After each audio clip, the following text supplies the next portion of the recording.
లింగాలు ఉన్నాయి, అవే అలా పార్ట్గా కవర్ చేస్తూ వీడియోస్ పెడుతున్నాను ఫ్రెండ్స్. నాకైతే ఇంకా 5 సబ్స్క్రైబర్స్, మీరైతే ఇంకా సపోర్ట్ చేయాలి నాకైతే బాగా. యూట్యూబర్స్ వల్లే నేను ఈ వీడియోస్ చేయగలుగుతున్నాను ఫ్రెండ్స్. ఇదైతే చాలా శివలింగాలు అలా వెళ్తున్నాను అన్నమాట. అలా అన్ని శివలింగాలతో ఒక పిక్ తీసేస్తున్నాను.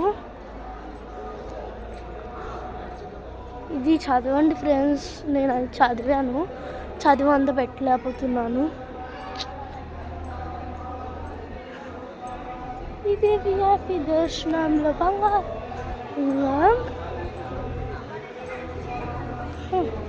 ఇంకా నేను మళ్ళీ మీకోసం